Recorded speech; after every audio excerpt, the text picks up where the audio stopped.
அது மாத்திரமல்ல, Not only that, குளிர் காலத்திலே நாம் இதுவரைக்கும் பார்த்திருப்போம், ஏதோ ஒரு பகுதியிலே குளிர் இருக்கும், அதற்கு நாம் அதற்குரிய வஸ்திரங்களை போட்டு நாம் எல்லாம் அதை என்ன செஞ்சிருப்போம், அதை கடந்து போயிருப்போம். ஆனா இனி வர போகிற நாட்களில் வரப்போகிற குளிரானது எப்படி இருக்கு அப்படின்னா, இயல்பு வாழ்க்கை முடங்கி எல்லாரும் அவர்களுடைய வீடுகளுக்குள்ளே, அதாவது முடங்கி எல்லாம் ஸ்தம்பித்து வெளியே வர முடியாதபடிக்கு காணப்படுவார்கள். during winter season, all these days we would have been prepared for the winter season with winter clothes, and we will keep ourselves warm and safety will be undergone. But nowadays, if in the future days, if there is winter season, people will not be able to come out of the houses. Such type of cold winter season will occur in the future, and all the practical normal life of the people will be affected. நம்ம நினைப்ப குளிரில் என்ன செய்ய போகுது அப்படின்ட்டு, நீங்கள் அந்த பகுதிகளுக்குள்ள போயிருப்பீங்க அப்படின்னா உங்களுக்கு தெரியும், போகலை அப்படின்னா அதை குறித்து உங்களுக்கு தெரியாது. ஏன்னா கையில் பிடித்திருக்கிற பொருட்களே, நம்ம கையில் என்ன பிடித்திருக்கிறோம், இல்லை ஒரு ஏணிப்படியில் ஏறும்போது உன்னை பிடித்து நம்ம ஏறுறோன்னு வைத்துக்கொள்ளுங்களேன், நாம் அதை பிடித்திருப்பதை கூட நமக்கு தெரியாது. ஏன்னா கைகளெல்லாம் அப்படி மரத்து போய் காணப்படும். During winter season, you may think what might happen is just winter, but if you have experienced such extreme cold and winter season, you will know that during such winter season, even if you're holding something in your hand, you will not have that realization that you're holding something. Your hand will be frozen. If you're climbing up a ladder, you cannot feel the feeling of holding the ladder. Such type of extreme cold will take place in the future. நீங்கள் எந்த பகுதியில் warm cloth போட்டிருந்து நீங்கள் எதெல்லாம் போட்டு நீங்கள் உங்களை பாதுகாக்க நினைத்தாலும் அந்த குளிரில் நம்மளால் ஒன்றும் செய்ய முடியாது.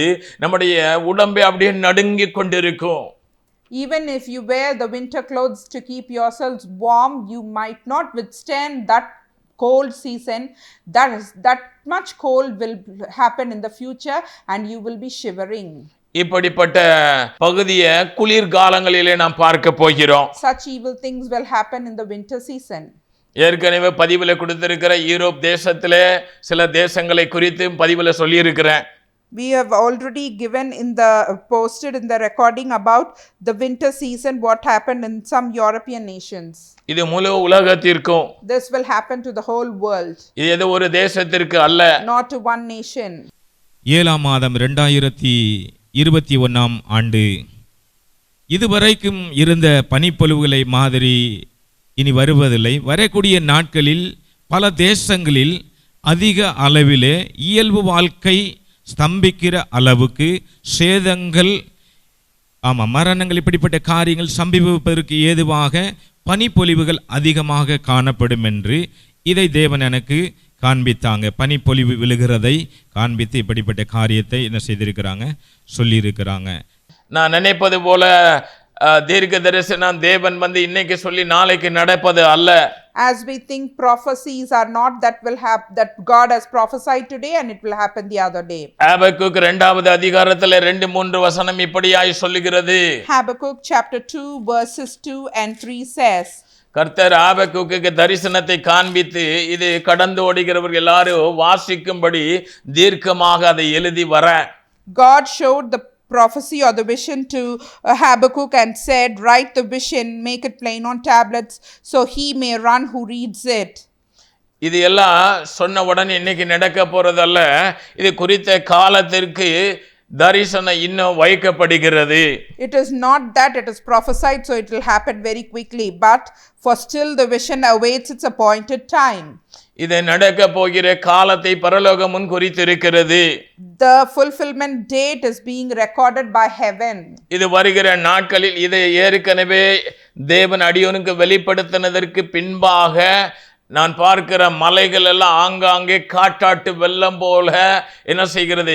அடியோனுக்கு 2021ஆம் ஆண்டு பிப்ரவரி மாதம் இதை வெளிப்படுத்தினாங்க.